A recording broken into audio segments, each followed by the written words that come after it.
So with Kolkata witnessing its worst cyclone in many decades as Cyclone Amphan wreaked havoc, in many areas the wind uprooted trees, damaged houses, even snapped power lines, slamming doors, shattering window panes and pouring rainfall, creating an eerie atmosphere in the city through the night and in morning. The wind speed of the cyclone while passing Kolkata was 113 km/h. Cable TV connections also remained disrupted in parts of Kolkata, while even mobile phone connectivity remained irregular. The cyclone has now claimed, according to the government data, 72 lives in the state of Bengal. Prime Minister Narendra Modi took to social media site Twitter and said no stone will be left unturned to help the affected people. He also added that centre is closely coordinating with the government.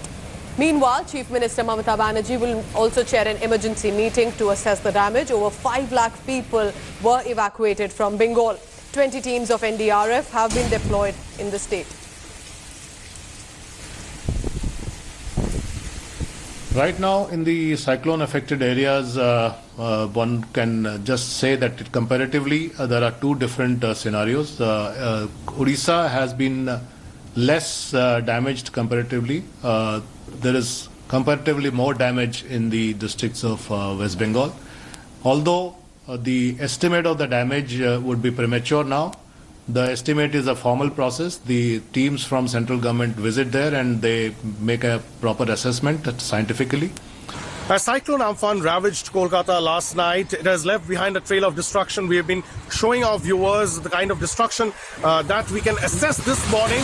And we are standing on the Mah flyover, as you can see behind me. This is a very crucial Mah flyover, and just off it is the prestigious Calcutta Club. And look at the destruction on its premises here. We can see from atop this flyover, most of the fully grown trees that are there inside the premises of the Calcutta Club, they have all been uprooted, and it's complete mayhem and destruction at the prestigious Calcutta Club. So you can imagine the rage of and the fury of the cyclone which ravaged through the city yesterday. Even on this flyover, parts of it is there is a lot of waterlogging. Yesterday, what the administration did was most important flyovers in the city were shut down. The Vidyasagar Setu and the Howrah Bridge, which is the Rabindra Setu, that was also shut down temporarily.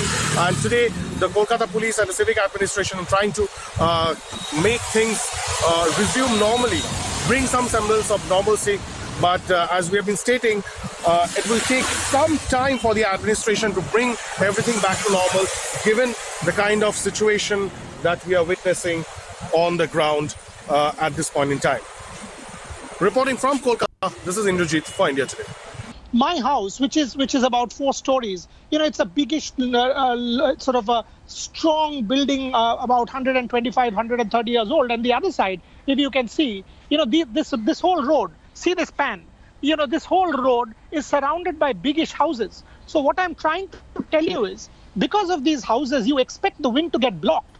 That wasn't the case. Around 2:30 it started, 3 o'clock it started, and every 2-3 minutes, there was this hissing sound which would go up, reach a crescendo, reach a willowing kind of hissing sound, as if everything was breaking and coming to you, and then it would go down. And you would breathe a sigh of relief thinking, oh, I'm saved. This continued for 7 hours, 7 straight hours, except a 45-minute interlude around 8 p.m. This was one of the scariest, and I can tell you it was pitch dark. When I say pitch dark, I opened my window at one point around 8 p.m. to try and see if I could see outside. I couldn't see a thing. It was that dark. Hello everyone, this is Rahul Kamal here. Hope you enjoyed this video. For the latest news and analysis, like and subscribe the India Today YouTube channel, and don't forget to press the bell icon to stay updated.